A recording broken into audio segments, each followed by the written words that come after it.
नमस्कार दोस्तों, स्वागत है शोमुस बालाजी का और एक हेल्थ कंसर्न वीडियो में। आज के इस वीडियो में बात करेंगे सर्जरी कॉस्ट एस्टिमेटर सीरीज और यहाँ पे हर एक प्रकार के सर्जरी की कॉस्ट एस्टिमेशन की बात होगी। इस वीडियो में हम बात करेंगे कि एवरेज हॉस्पिटल स्टे कितना है सर्जरी के लिए, टाइम कितना लगता है फुल रिकवरी में, रिस्क फैक्टर्स और कॉम्प्लिकेशंस क्या क्या आएगा इस सर्जरी के बाद, और कॉस्ट ऑफ सर्जरी और रेट ऑफ सक्सेस। तो आज हम बात करने वाले बैरिएट्रिक सर्जरी के बारे में। बैरिएट्रिक सर्जरी मतलब आम भाषा में कहे तो वेट लॉस सर्जरी। बैरिएट्रिक या फिर वेट लॉस सर्जरी के लिए आपको किस प्रकार के डॉक्टर के पास विजिट करना चाहिए, इसके लिए आपको बैरिएट्रिक सर्जन्स मिल जाएंगे। बैरिएट्रिक सर्जन जिसको गैस्ट्रोइंटेस्टिनल सर्जन्स भी, जीआई सर्जन्स भी बोला जाता है, जो खास करके बैरिएट्रिक सर्जरी और वेट लॉस सर्जरी में स्पेशलाइज है, उनके पास आप जाइए।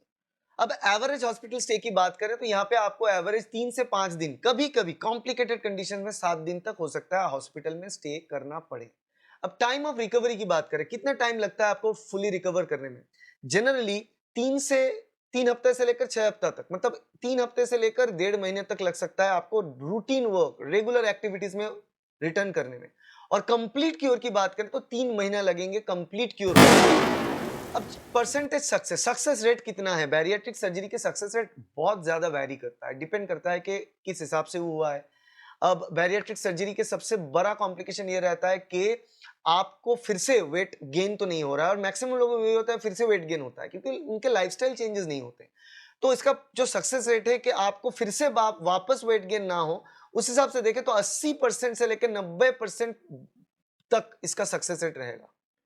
अब सर्जरी के दौरान या फिर सर्जरी के बाद क्या क्या कॉम्प्लिकेशंस हो सकते हैं? तो post surgery complication of bariatric surgery, इसमें क्या होता है ना, न्यूट्रिशनल डेफिशिएंसीज, क्योंकि इसमें आप खाना कम खाए हो, इस हिसाब से आपका बैरिएट्रिक सर्जरी होता है, जहां पे आप खाना कम खाएंगे, कम खाना आपका हजम होगा, कम न्यूट्रिएंट्स मिलेंगे बॉडी को, तो मैल न्यूट्रिशन की एक चांस होता है। दूसरी बात यह है कि आपका इन्फेक्शन हो सकता है सर्जरी के दौरान। तीसरी चीज है ब्लीडिंग हो सकता है, अंदरूनी ब्लीडिंग, इंटरनल ब्लीडिंग बहुत ही खराब है, बहुत ही गंदा है, इमीडिएट चेक करना चाहिए। गॉल ब्लैडर स्टोन्स हो सकते हैं और हर्निया भी हो सकते हैं, क्योंकि सर्जरी के दौरान टिश्यू जो यहाँ पे जो हमारे टिश्यूज रहते हैं, जो हमारे आंत को एकदम प्रोटेक्ट करके रखा, वो टिश्यू भी डिस्टेबिलाइज होते हैं, उसको काटा जाता है, तो उसके हिसाब से हो सकता है कि आंत बाहर आ जाए, उससे चलते हर्निया भी हो सकता है। अब एवरेज कॉस्ट की बात करें, कितना खर्चा होगा? गवर्नमेंट हॉस्पिटल में अगर बैरिएट्रिक सर्जरी होता है, जो कि खास ध्यान रख के करना चाहिए हर किसी को, उसमें 50,000 से लेकर 2 लाख रुपए का खर्चा होगा। अवेलेबिलिटी हर एक हॉस्पिटल में नहीं होंगे, कुछ गिने चुने हॉस्पिटल्स में होंगे, शायद आप कुछ स्कीम्स अवेल कर पाए।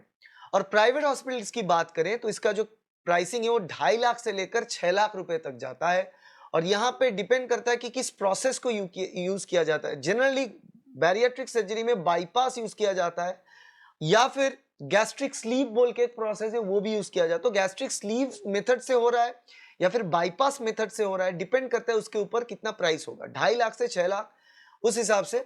और आप किस मेथड को चूज करें उस हिसाब से डिपेंड करेगा। अब इंश्योरेंस कवरेज मिलेगा या नहीं? अगर आप बैरिएट्रिक सर्जरी कर रहे हो तो इंश्योरेंस में कुछ इंश्योरेंस में कवर होता है, बहुत सारे इंश्योरेंस में होता है, बहुत सारे में नहीं होता है। अब उन्हीं इंश्योरेंस में होंगे अगर आपकी बीएमआई 40 से ज्यादा हो, या फिर कुछ केस में बीएमआई 35 से ज्यादा हो। 35 बीएमआई हेल्दी माना जाता है, फिर 35 से ज्यादा उसके साथ डायबिटीज है, तो वहां पे, या फिर 40 से 45 प्लस बीएमआई में लोगों में अगर है, तो उनमें ये बीमारी कवर होगा प्री एग्जिस्टिंग डिजीज में, स्लो ग्रोइंग में, जिसमें 2 से 4 साल का वेटिंग पीरियड लगेगा। अब बात करते हैं कि रिस्क फैक्टर्स क्या होगा। रिस्क फैक्टर्स उन्हीं लोगों में होंगे जिनका बॉडी वेट काफी ज्यादा है, बीएमआई 35 से ऊपर है, और डायबिटीज है उनमें। अगर बीएमआई और डायबिटीज और हाइपरटेंशन एक साथ आएगा, और बहुत सारे लोगों में आते हैं, उनमें ये एक रिस्क फैक्टर है। अगर आप में हार्ट की मरीज हो आप, तो उसमें एक रिस्क फैक्टर है, और लिवर की बीमारी है आप में, तो उसमें एक रिस्क फैक्टर रहता है। तो ये सारे के सारे चीजों में रिस्क फैक्टर रह जाते हैं। अगर आपके दिमाग में कोई क्वेश्चन है तो क्वेश्चन आप कमेंट सेक्शन में पूछ सकते हो, मैं कमेंट में आपका जवाब देने की कोशिश करूंगा। आशा करते हैं वीडियो आपके लिए हेल्पफुल रहा। अच्छा लगा तो लाइक करना, कमेंट करना, शेयर करना और सब्सक्राइब करना इस चैनल को, ताकि ऐसे वीडियो आपको मिले।